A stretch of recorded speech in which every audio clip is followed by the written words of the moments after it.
41%. That's how much meal sugar this one fiber can trap before it ever touches your bloodstream. Not a drug, not a prescription.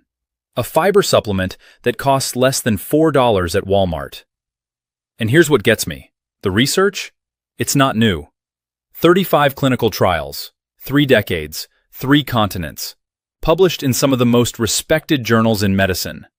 So why isn't every doctor in America handing this to diabetic patients before they write another metformin refill? I'm going to walk you through exactly how this works. 7 mechanisms, ranked. And the number 1 mechanism? Honestly, when I read the data, I had to check it twice. Because the reduction it produces, it rivals some prescription medications. But first, you need to understand what's actually happening inside your gut when you eat a meal. Because once you see this, you'll never look at fiber the same way again. Here's what most people don't understand about blood sugar. They think sugar goes from your mouth, to your stomach, to your blood. Like a straight pipe. Simple. It's not simple. Not even close. When you eat a meal, say a plate of rice, some bread, maybe pasta, your stomach breaks it down into a thick, soupy mixture. Scientists call it chyme. And that chyme moves from your stomach into your small intestine, which is where the real action happens. Your small intestine is lined, all 23 feet of it, with tiny, finger-like projections called villi. And those villi? They're the gatekeepers. They decide how fast sugar crosses from your gut into your blood. Now here's where it gets interesting. And this is the part your doctor probably never explained. If that chyme is thin, watery, moves fast, sugar floods through those villi like water through a screen door. Massive spike. Your pancreas panics, dumps insulin. You crash 2 hours later. But if that chyme is thick, viscous, gel-like, everything slows down. The sugar still gets absorbed. This isn't blocking it completely, but instead of a flood, it's a slow drip, gradual, controlled. Your pancreas can keep up. Your blood sugar rises gently and comes back down gently. That difference, the flood versus the drip, is the difference between a blood sugar spike of 220 and one that barely touches 140. And the compound that creates this gel? It's called psyllium husk. It comes from a plant, Plantago ovata, and it's been sitting in the fiber aisle of every grocery store in America for decades. Now, let me explain something that genuinely frustrated me when I started digging into this research. The American Diabetes Association, the ADA, publishes what they call the Standards of Care. It's basically the Bible for how doctors manage diabetes in America, updated every year. And in those guidelines, fiber gets a mention, a brief one. They recommend 25 to 35 grams a day for general health. Fine. But here's what they don't do. They don't tell your doctor, before you write that metformin prescription, have you tried 5 grams of psyllium husk before meals? They don't tell your endocrinologist, this fiber, this specific fiber, reduced fasting blood glucose by 37 milligrams per deciliter in a meta-analysis. That's comparable to first-line medication. They don't highlight the 2015 meta-analysis from the American Journal of Clinical Nutrition that reviewed 35 randomized controlled trials and concluded, and I'm not exaggerating this, that psyllium's glycemic benefit was proportional to the loss of glycemic control. Meaning, the worse your blood sugar, the more dramatically it helps. That study found that in type 2 diabetics, fasting glucose dropped 37 milligrams per deciliter. A1C dropped nearly a full percentage point. These aren't marginal numbers. These are the kinds of numbers that get drugs approved. And yet, what does your doctor reach for first? A prescription pad. Now look, I'm not here to bash doctors. Most of them are working inside a system that doesn't leave time for nutritional counseling. They've got 15 minutes with you. They've got treatment algorithms to follow. And those algorithms start with medication. But I think you deserve to know what the research actually says. And then you and your doctor can make that decision together. Fair? All right, let me show you the 7 ways psyllium husk protects your blood sugar. I'm ranking these from number 7, the least powerful, up to number 1. And number 1, I gotta be honest. Even I didn't believe it at first. Stay with me on this one. Number 7. It slows your stomach emptying. This is the foundation, the baseline, and most people skip right past it. When you take psyllium husk with water, and I mean adequate water, this is critical. I'll explain why later. It swells. Massively. It can absorb up to 40 times its own weight in water. And when that gel hits your stomach says, "Whoa, this is a lot of volume. I need more time." Research shows that gastric emptying accounts for roughly 35% of the variation in how high your blood sugar peaks after a meal. 35%. That's from a study examining the factors behind peak glucose concentrations after oral glucose ingestion. So before we even talk about what happens in your intestines, the simple act of slowing your stomach down, that alone makes a measurable difference. But this is just the entry point. Number 6 is where the real science starts. Number 6. It blocks enzyme access to your carbohydrates. Here's something most people, including a lot of doctors, don't fully appreciate. Your body can't absorb starch directly. It has to break it down first, into simple sugars. And the enzyme responsible for that? Alpha amylase. It's produced by your pancreas and your saliva glands. Now, when psyllium gel surrounds the food in your stomach and small intestine, it does something remarkable. It physically increases the thickness of the mixture. The viscosity goes up. And when viscosity goes up, alpha amylase can't reach the starch molecules as easily. Think of it this way. Imagine trying to stir honey versus water. In water, everything mixes instantly. In honey, it takes time, effort. The same thing is happening at a molecular level inside your gut. Research using controlled in vitro models showed that when the viscosity of the food mixture increased from 1 millipascal second to 15, the conversion of maltodextrin to glucose was reduced by 35%. That means, just by making the chyme thicker, your body produces 35% less glucose from the same amount of food. Same meal, same carbs. 35% less sugar hitting your blood. And the drug companies can't patent a plant fiber. So, number 5. It coats your intestinal wall. This one is, I don't know, it's almost elegant in how simple it is. Remember those villi I mentioned? The finger-like projections lining your small intestine? Well, between the villi and the food mixture, there's a thin layer of fluid. Scientists call it the unstirred water layer. It's basically a buffer zone. Sugar has to diffuse through this layer before it can be absorbed. When psyllium gel is present, it thickens that layer, dramatically. It creates a physical barrier, not a chemical one, not a pharmaceutical one, a physical barrier between the sugar in your food and the absorption points in your intestine. A study published in the journal Gut back in 1981, and this finding has been replicated many times since, showed that gel-forming gums significantly reduced sugar transport across the intestinal wall when the gel was chemically broken down so it couldn't form that viscous layer anymore. The blood sugar reduction disappeared completely. It's the gel. It's always been the gel. No gel, no benefit. And this is where I need to warn you, because if you're taking psyllium in capsule form, you might not be getting this effect. Capsules dissolve unpredictably. They may not create the gel matrix you need. I'll come back to this in the action plan. Now, everything I've explained so far covers what happens during the day, when you eat meals and your body processes sugar in real time. But there's a whole other side to this. What happens at night, while you sleep? When your liver starts dumping glucose into your blood without you eating anything at all. That's actually something I wrote a full guide about. It's called the Midnight Insulin Trap. I'll leave the link in the description. But right now, let's keep going, because number 4 is where things start getting really interesting. Number 4, the second meal effect. Okay, this one blew my mind when I first saw the data, and I think it'll surprise you too. In 1991, researchers at the University of Kentucky studied 18 diabetic patients. They gave them psyllium before breakfast and before dinner.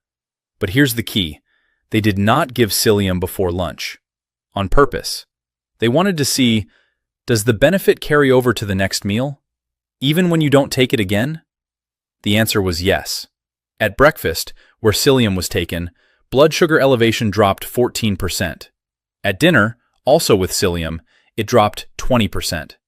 But at lunch, with no psyllium at all, blood sugar elevation still dropped by 31%. 31% reduction at a meal where they took nothing. The researchers called this the second meal effect. And here's what's happening. The psyllium from breakfast continued to influence gut motility, hormone signaling, and the rate of carbohydrate digestion, hours after it was consumed. This means, and listen carefully, you don't necessarily need to take psyllium before every single meal. If you take it properly before breakfast, it's still protecting you at lunch. I want you to think about that, because how many medications can do that?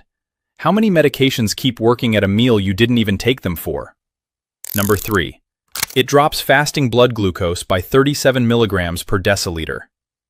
Now we're getting into territory that directly competes with medication, and I don't say that lightly. The 2015 meta-analysis I mentioned earlier, published in the American Journal of Clinical Nutrition, pulled data from 35 randomized controlled clinical trials, 3 decades of research, thousands of patients across 3 continents. In patients with type 2 diabetes, those who took psyllium before meals for multiple weeks showed a mean reduction in fasting blood glucose of 37 milligrams per deciliter compared to controls. That's statistically significant at p less than 0.001. Let me put that in perspective. If your fasting blood sugar is 180, this reduction alone could bring you to 143. Without changing your medication, without changing what you eat, just by adding the right fiber, at the right time, in the right form. And I know a lot of you watching this are on metformin. Some of you have been on it for 10, 15, even 20 years. I'm not going to tell you to stop taking it. That's between you and your doctor. But what I am going to show you is what happens when you add psyllium alongside it. Because the research on this, and your doctor may not have time to pull up that study, but I did. And the data says the benefit is additive. It works on top of medication, not instead of it, on top. Number 2, it reduces A1C without changing medication. All right, this is the one that matters most to a lot of you. Because I know you track your A1C, you know that number. You probably know it better than your doctor does. And here's what the same meta-analysis found. In patients with type 2 diabetes, psyllium taken before meals reduced A1C by nearly a full percentage point. We're talking about 0.97%. That's almost 1 full point. Now, you and I both know what your endocrinologist says when your A1C drops a full point. They congratulate you. They talk about reducing medication. They use words like remarkable progress. And the patients in these studies? They achieved that with a fiber supplement. A separate study out of Spain followed 20 type 2 diabetic patients, average age 67. They added psyllium to their existing treatment. Glucose absorption decreased significantly, by 12% directly measured. Fructosamine dropped by almost 11%. Total cholesterol came down nearly 8%. LDL dropped over 9%. One addition, one fiber. Multiple systems improving simultaneously. And if you're living with type 1, I see you. Most of what I'm covering today applies to type 2 and prediabetes specifically. But the viscosity mechanism, the gel trapping sugar and slowing absorption, that applies regardless of type. It's physics, not pharmacology. And that's the part that frustrates me, because this overnight piece, this is what catches most people off guard. You do everything right during the day. You take your psyllium. Your numbers look great after meals. And then you wake up at 6 a.m. and the number's high anyway. That right there is why I wrote The Midnight Insulin Trap. It covers what actually happens to your blood sugar and blood pressure while you sleep, and how to build a nighttime system that works with your body instead of against it. Link is in the description. But let me finish showing you the #1 mechanism, because this is the one that changes everything. Number 1. The gel trap. Up to 41% sugar absorption reduction. This is it, the pinnacle, and it combines everything we've talked about.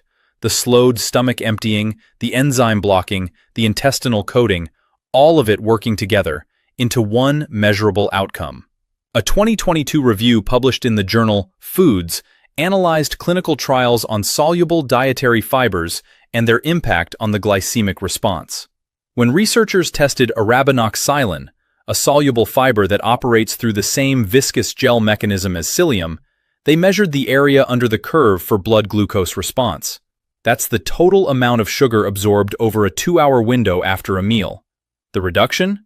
41.4%. Let me say that again. 41% less sugar entering the bloodstream from the exact same meal, just because a viscous fiber was present. Not a drug, not insulin, not metformin. A fiber that forms a gel in your gut. And psyllium? Psyllium is one of the most viscous, most gel-forming fibers we know of. It's 70% soluble fiber. And unlike other fibers, oat bran, wheat fiber, inulin, psyllium doesn't ferment rapidly in your colon. It maintains its gel structure throughout your entire digestive tract. That's why it works better than most other fibers for blood sugar. Not because it has some magical chemical property, but because it stays intact. It holds the gel. From stomach, to small intestine, to colon. The whole journey. And the cost? $3 to $4 for a canister at Walmart, CVS, Target, any grocery store in America. You probably walk past it every single week. So I'll ask again, why isn't this the first thing your doctor recommends? Now, stop, because this is the section that could save you from a serious mistake, and I mean that. If you're going to use psyllium, and I think you should talk to your doctor about it, you need to know what not to do. Because there are 4 combinations that can cancel the benefit, or worse, put you at risk. Mistake number 1. Taking psyllium at the same time as your medication. This is the big one. Psyllium's gel doesn't just trap sugar, it can trap your medication. If you take metformin, blood pressure pills, thyroid medication, or any prescription drug at the same time as psyllium, the gel can bind to that medication and reduce how much your body absorbs. The fix? Take your medication at least 2 hours before or 2 hours after psyllium. Not 1 hour, 2, minimum. This isn't optional. Mistake number 2, not drinking enough water. Remember, psyllium swells to 40 times its weight in water. If you take it without adequate water, it doesn't form a gel. It forms a dry mass. And that mass can cause bloating, cramping, and in rare but serious cases, intestinal blockage. Every dose of psyllium needs a full 8-ounce glass of water, minimum. Then follow it with another glass within 30 minutes. This isn't a suggestion. This is a safety requirement. Mistake number 3. Taking the capsule form and expecting the same result. I mentioned this earlier. Capsules are convenient, I get it. But many capsule forms dissolve inconsistently. They don't always create the uniform gel matrix that the research is based on. The clinical trials, the ones showing these dramatic results, almost exclusively used powdered psyllium husk mixed in water. If you want the gel. If you want the 41%, use the powder. Mix it in water. Drink it. That's how the science was done. Mistake number 4. Starting with too much, too fast. Your gut needs time to adjust. If you go from 0 fiber to 10 grams of psyllium overnight, you're going to have gas, bloating, discomfort, and you'll probably quit. Start with 1 teaspoon, roughly 3.5 grams, once a day, before your largest meal. Give it a week. Then add a second dose before another meal. Build gradually, over 2 to 3 weeks. Your gut bacteria will adapt, the discomfort will fade, and if you have any history of intestinal strictures, difficulty swallowing, or bowel obstruction, talk to your doctor first. This is not one of those try it and see situations for people with those conditions. All right, here's your plan. Simple. Starting today. Step 1. Buy a canister of unsweetened, unflavored psyllium husk powder. Walmart carries it. So does CVS, Target, and Sam's Club. Store brand is fine. You're looking for psyllium husk as the only ingredient. Should cost less than $4. Step 2. Starting tomorrow morning. 15 minutes before your biggest meal of the day, mix 1 teaspoon, that's about 3.5 grams, into a full 8-ounce glass of water. Stir it fast. Drink it within 2 minutes before it gels up in the glass. Then, drink another glass of plain water. Step 3. After 1 week, if you're tolerating it well, add a second dose before another meal.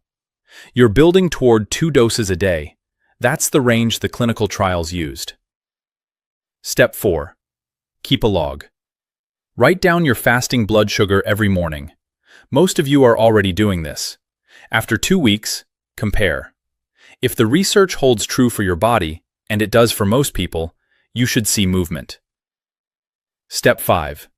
At your next doctor's appointment, bring the log, show them, and have a conversation about what this means for your overall plan. Maybe your medication stays the same. Maybe it changes. That's their call. But you deserve to walk in with data. 3 days. That's all it takes to feel the difference. 2 weeks to see it in your numbers. Less than $4 to start. Now. One more thing before you go. If this video covered what happens during the day, how to trap sugar before it hits your blood at meals, then the question you should be asking is, what happens at night? Because for most people over 70, the nighttime hours are when the real damage happens. Your liver starts producing glucose at 2, 3, 4 in the morning. Your cortisol shifts. Your blood sugar rises while you're asleep. And no amount of daytime fiber changes that. That is exactly why I created the Midnight Insulin Trap. It walks you through what changes in your body after 60, why your morning numbers are high even when you ate perfectly the day before, and how to build a simple nighttime system. Food timing, meal structure, a 7-day reset you can start tonight. The link is below this video. I think you'll find it answers questions your doctor doesn't have time to explain. Now look, I showed you today that a $4 fiber can reduce meal sugar absorption by up to 41%. That's not opinion.